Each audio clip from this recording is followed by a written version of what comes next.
E você mencionou uma coisa interessante, você falou que vocês se posicionam e se veem como um IB do futuro, né? Falando em IB do futuro, hoje vocês estão no mercado, a Rival, dentro do mercado agrícola, mas você também tem uma ideia de explorar outras fronteiras, né, como um IB mais amplo, ou continuar sendo um player que olha mais para essa caixa para ser super especializado? Como é que você tem analisado isso?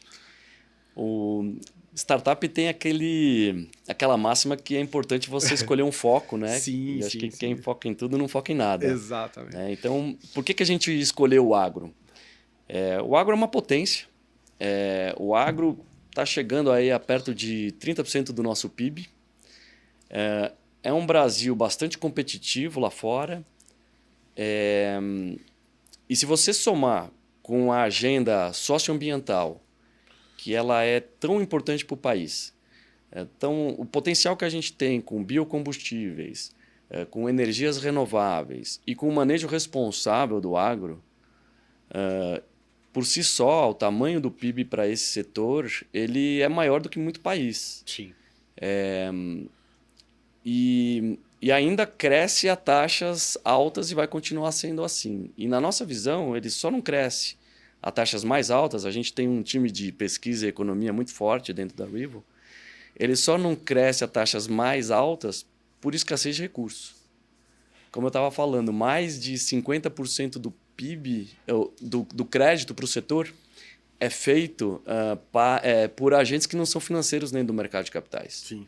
O mercado de capitais no agro ele está arranhando a superfície. A Faria Lima está chegando, está começando a chegar no agro, mas assim é só o início. Então, e de uma forma global, então, nem se fala. Então, a gente escolheu o foco do agro, a gente acredita muito nisso e o investidor estrangeiro tem um interesse muito grande em participar. Então, a gente deve concentrar nossas atenções ao agro por algum tempo.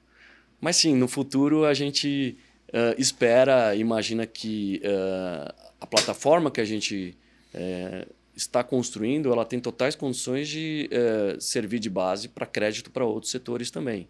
Eu mesmo tenho experiência de crédito em outros setores, como infraestrutura, ou mesmo grandes carteiras de recebíveis, né? Então, tudo isso faz parte, mas está um pouco mais à frente no nosso roadmap. A questão é escolher uma tese inicial e trabalhar ela bem, né? Eu acho que Exato. isso faz todo sentido no contexto de momento que vocês estão agora e tudo mais. E falando um pouco de cenário internacional, que a gente já mencionou algumas vezes aqui, o que você tem visto interessante em termos de inovação financeira mundo afora? Você tem visto alguma coisa, principalmente voltado para agro, né? Assim, ou de fato essas infraestruturas baseadas em blockchain que outros lugares do mundo também estão utilizando, às vezes até mais distante do mundo agro, porque a gente tem um agro forte aqui, né? Mas eu queria entender se tem alguma coisa que você tem visto lá de fora e se tem algum benchmark que eventualmente está sendo estudado por vocês, né? Sim, quando a gente começou a tese, o ano de 2023, a gente foi estudar lá fora o que estava acontecendo. Tem menos no mundo agro, mas tem muito no mundo cripto. Sim. Né? Então fomos para os Estados Unidos, para Boston, para a Suíça, para Londres. E muitos desses mercados já estão se desenvolvendo. Né? Você vê nos Estados Unidos grandes fundos como o BlackRock já criando fundos específicos para investimento em blockchain. Sim. Foco inicial em mercado de treasuries, stablecoins. Agora, chamou bastante atenção a Suíça, né? Lá no Crypto Valley, em Zug. Né?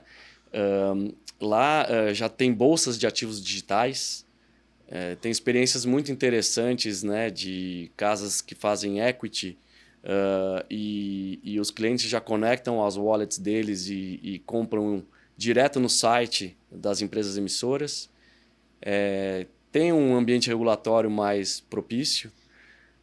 E nas conversas com eles, quando a gente falava da tese, né, de trazer esses investidores para investir em ativos brasileiros, eles olham ainda o Brasil com uma certa até ignorância, né, do que está acontecendo Sim. aqui, mas todos eles se interessam pelo agro.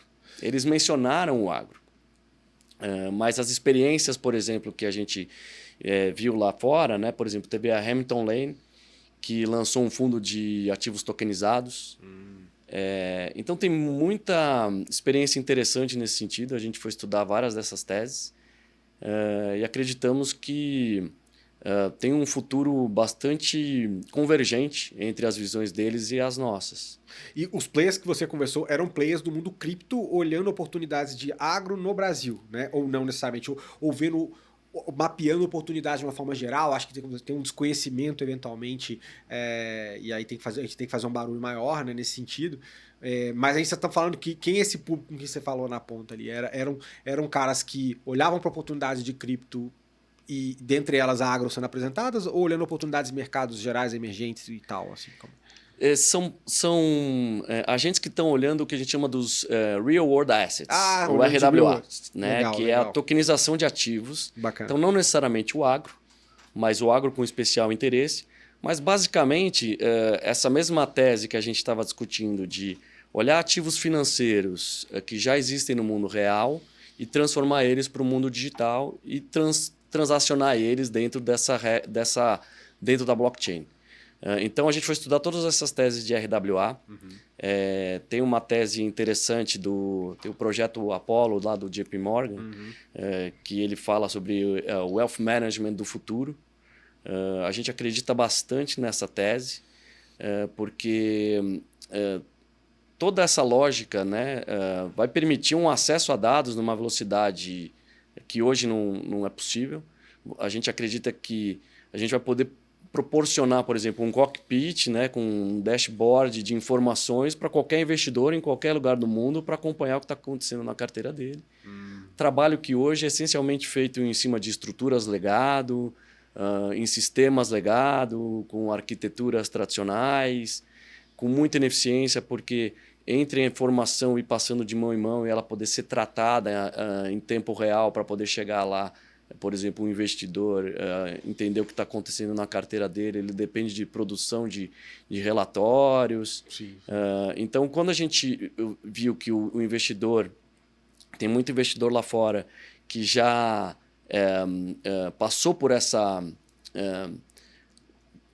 dores e entendeu que a blockchain, tokenizando ativos que já existem no mundo real, vão acelerar essa transformação. Acho que essas são as teses que a gente foi estudar. Bacana.